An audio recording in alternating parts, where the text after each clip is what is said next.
Assalamualaikum warahmatullahi wabarakatuh. Apa kabar sahabat sains? Pada kesempatan kali ini kita akan bersama-sama belajar tentang gerak pada tumbuhan. Seperti halnya manusia dan hewan, tumbuhan juga melakukan gerakan. Hanya saja gerak pada tumbuhan tidak jelas terlihat dan hanya sebagian tubuh saja.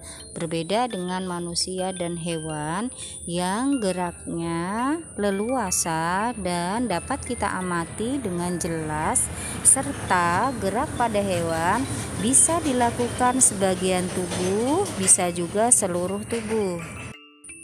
Gerak pada tumbuhan dibagi menjadi 3. Yang pertama adalah gerak endonom, kedua adalah gerak higroskopis, dan yang ketiga adalah gerak etionom. Gerak endonom adalah gerak yang tidak memerlukan rangsangan dari luar atau disebut gerak spontan dan tidak diketahui penyebabnya. Gerak endonom diduga berasal dari tumbuhan itu sendiri. Berikut adalah contoh gerak endonom.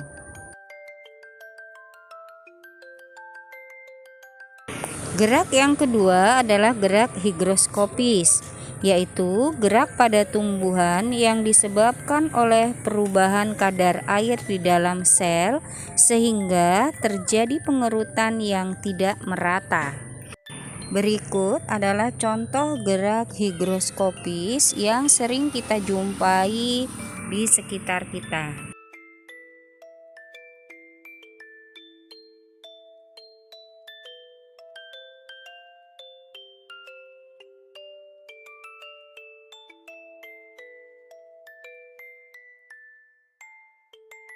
Gerak yang ketiga adalah gerak etionom, yaitu gerak pada tumbuhan yang disebabkan karena adanya rangsangan dari lingkungan sekitar atau dari luar tubuh tumbuhan tersebut.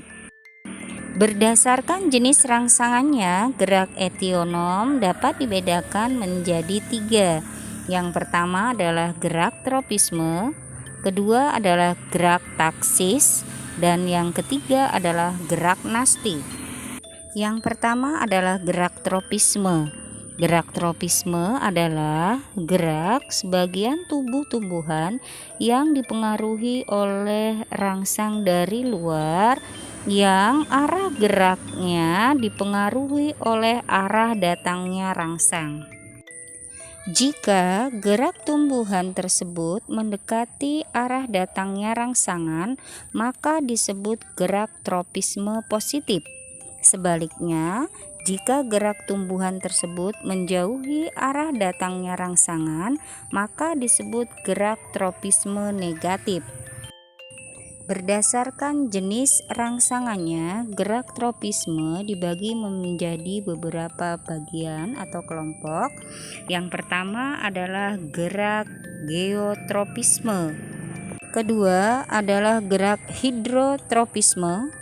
Yang ketiga, gerak tikmotropisme. Yang keempat, gerak fototropisme. Dan yang kelima adalah gerak kemotropisme. Gerak geotropisme yaitu adalah gerak sebagian tubuh tumbuhan yang dipengaruhi oleh gravitasi bumi. Contohnya ada 2. Yang pertama adalah geotropisme positif. Contohnya adalah gerak akar yang selalu menuju ke arah pusat bumi. Sedangkan yang kedua adalah gerak geotropisme negatif. Contohnya adalah gerak tumbuhnya batang yang selalu tegak ke atas menjauhi pusat bumi. Gerak tropisme yang kedua adalah gerak hidrotropisme. Pengertiannya adalah gerak sebagian tubuh yang disebabkan oleh rangsangan yang berupa air.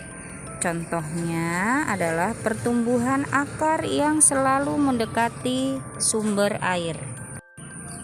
Selanjutnya, gerak tropisme yang ketiga adalah gerak tikmotropisme, yaitu gerak sebagian tubuh tumbuhan yang disebabkan karena adanya rangsangan yang berupa sentuhan dengan rambatannya, baik berupa benda mati atau tumbuhan lain. Contohnya pada tumbuhan yang merambat, jika di dekatnya kita berikan benda mati atau ada tumbuhan lain, maka sulurnya secara otomatis akan merambat pada benda atau tumbuhan lain tersebut tanpa bantuan dari manusia. Misalkan yang sering kita lihat pada tanaman labu, timun, dan sejenisnya. Gerak tropisme yang selanjutnya adalah gerak fototropisme, yaitu gerak sebagian tubuh tumbuhan yang dipengaruhi oleh rangsangan berupa cahaya. Berikut adalah beberapa contoh tumbuhan yang melakukan gerak fototropisme. Yang pertama adalah gerak bunga matahari yang selalu mencari arah datangnya cahaya. Contoh lain, misalkan sebuah tanaman dalam pot kita letakkan dengan posisi miring dalam waktu beberapa hari, maka pertumbuhan batang tanaman tidak lagi lurus tetapi akan belok ke atas. Itu menunjukkan bahwa gerak ujung batang dipengaruhi oleh arah cahaya yang datang. Gerak tropisme yang kelima adalah kemotropisme, yaitu gerak sebagian tubuh tumbuhan yang dipengaruhi oleh rangsangan berupa bahan kimia. Contohnya adalah gerak akar yang menuju ke arah pupuk dan juga pada peristiwa penyerbukan. Penyerbukan merupakan peristiwa jatuhnya serbuk sari ke kepala putik. Nah, gerakan serbuk sari menuju sel telur pada kepala putik itu karena adanya pengaruh zat gula yang dikeluarkan oleh bakal buah. Zat gula merupakan contoh zat kimia. Selanjutnya adalah gerak nasti. Gerak nasti adalah gerak sebagian tubuh tumbuhan akibat rangsangan dari luar, tetapi arah geraknya tidak dipengaruhi oleh arah datangnya rangsang. Berdasarkan jenis rangsangannya, gerak nasti dibedakan menjadi yang pertama adalah gerak niktinasti, kedua gerak fotonasti, ketiga gerak seismonasti atau tikmonasti, keempat gerak termonasti, dan yang kelima adalah gerak nasti kompleks. Baik, satu persatu akan kita bahas. Yang pertama adalah gerak niktinasti. Gerak niktinasti adalah gerak nasti yang diakibatkan karena adanya rangsangan berupa gelap. Contohnya adalah pada tanaman kacang-kacangan, ketika menjelang petang maka daunnya akan menutup. Hal tersebut diakibatkan karena adanya perubahan tekanan turgor pada tangkai daun. Hal yang sama terjadi pada beberapa tanaman seperti petai Cina atau lamtoro dan juga pada daun turi. Yang kedua adalah gerak fotonasti, yaitu gerak nasti atau gerak sebagian tubuh tumbuhan karena adanya rangsangan berupa cahaya.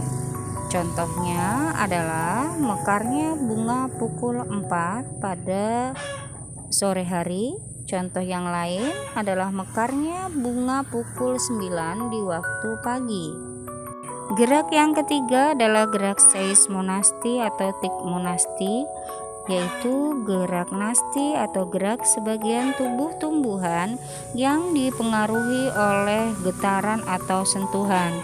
Contohnya pada tanaman putri malu, saat bagian tubuhnya kita sentuh atau mendapatkan sentuhan, maka responnya adalah daunnya akan menutup. Selanjutnya adalah gerak termonasti, Gerak termonasti adalah gerak sebagian tubuh tumbuhan yang disebabkan karena rangsangan berupa suhu. Contohnya adalah bunga tulip yang akan mekar pada musim semi. Mengapa? Karena pada musim semi suhu udara lebih hangat. Selanjutnya adalah gerak nasti kompleks. Gerak ini disebabkan oleh rangsangan yang diterima lebih dari satu macam. Contohnya adalah gerakan membuka dan menutupnya stomata yang dipengaruhi karena kadar air, cahaya, suhu, dan juga zat kimia. Gerak etionom selanjutnya adalah gerak taksis. Jika gerak tropisme dan gerak nasti adalah gerak sebagian tubuh tumbuhan, artinya hanya sebagian tubuh saja yang bergerak menanggapi rangsangan. Nah, gerak etionom yang selanjutnya adalah gerak taksis, yaitu gerak pindah tempat seluruh bagian tumbuhan atau gerak seluruh tubuh tumbuhan yang arahnya dipengaruhi oleh sumber atau arah datangnya rangsangan. Khusus gerak taksis biasanya hanya terjadi pada tumbuhan bersel satu. Berdasarkan jenis rangsangannya, gerak taksis dibedakan menjadi gerak kemotaksis dan gerak fototaksis. Gerak kemotaksis disebabkan oleh rangsangan berupa bahan kimia. Contohnya adalah gerak sel sperma menuju sel telur pada tumbuhan lumut dan tanaman paku-pakuan. Sedangkan gerak fototaksis adalah gerak taksis yang disebabkan oleh rangsangan berupa cahaya. Contohnya gerak kloroplas atau butir-butir hijau daun ke sisi sel yang memperoleh cahaya.